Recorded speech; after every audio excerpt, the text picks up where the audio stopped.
అందరూ బాగున్నారమ్మా? బాగున్నారా?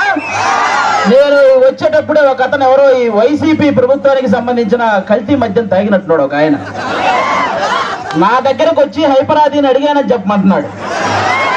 ఆ కల్తీ మద్యం ఎంత పని చేస్తుందో మీరే చూడండి. ఇంకొక అతను అయితే స్విచ్ ఆఫ్ అయిన ఫోన్ తీసుకొచ్చి నన్నే సెల్ఫీ అడుగుతున్నాడు. కాబట్టి ఆ కల్తీ మద్యం పోవాలన్నా, అలాంటి కల్తీ ప్రభుత్వం పోవాలన్నా ఈసారి మీరందరూ కూటమి నిలబెట్టిన ప్రతి అభ్యర్థిని గెలిపించాలి. ముఖ్యంగా ఇక్కడ ఎవరు? పవన్ కళ్యాణ్ గారు. ఫస్ట్ టైం నాకు పిఠాపురంలో నేను ఎందుకు పుట్టలేదా అని బాధగా ఉంది నాకు. నిజంగా పిఠాపురంలో పుట్టుంటే బాగుండేది, డైరెక్ట్ గా పవన్ కళ్యాణ్ గారికి ఓటేసి అదృష్టం ఉండేది కదా అని బాధపడుతున్నాను నిజంగా నేను.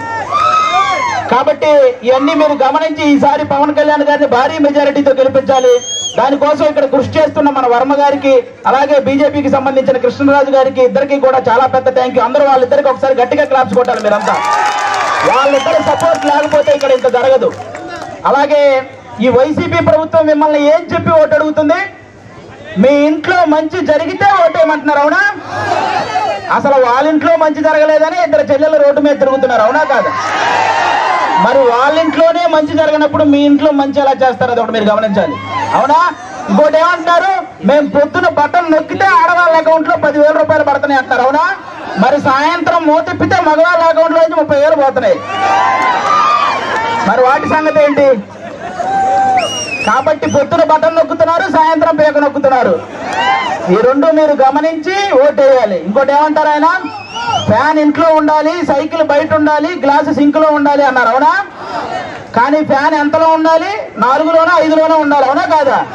మీరే తెలియక లాస్ట్ టైం 151లో పెట్టారు, అందుకే కరెంటు బిల్లులు ఎక్కువైనాయి. కాబట్టి ఆ 151లో ఉన్న ఫ్యాన్ రెగ్యులేటర్ తగ్గించి మీరంతా 4లోనో 5లోనో పెట్టాలి ఈసారి. అప్పుడే మనందరం హ్యాపీగా ఉంటాం, అవునా కాదా? ఇంకోటి ఏమంటారు ఆయన? మేము సింగిల్ గా వస్తున్నాం, మీరంతా కలిసి వస్తున్నారు అంటున్నారు, అవునా? మన ఇంట్లో ఒక దొంగ పడితే ఏం చేస్తామమ్మా మనం? ఒక 3-4 కలిసి తరిమి కొడతామా లేదా? మరి రాష్ట్రంలో ఇంతమంది గజ దొంగలు పడితే మరి తరిమి కొట్టాలా లేదా అమ్మా మనందరం? మరి కలవాలా లేదా? చెడుని చంపడానికి ఎప్పుడూ మంచి కలిసే వస్తుంది, అవునా కాదా? ఇక్కడ రీసెంట్ గా వంగా గీత గారు వడదెబ్బ తగిలి పడిపోయారని విన్నాను, అవునా? కానీ 5 సంవత్సరాల నుంచి మనకి ఎన్ని దెబ్బలు తగిలినాయమ్మా? వడదెబ్బల కంటే పెద్ద దెబ్బలు తగిలినాయి. మీరు ఆలోచించాలి, ఈ రాబోయే 10 రోజుల్లో 151 మందికి ఎక్కడొకక్కడ వడదెబ్బ తగిలి పడిపోతూనే ఉంటారు.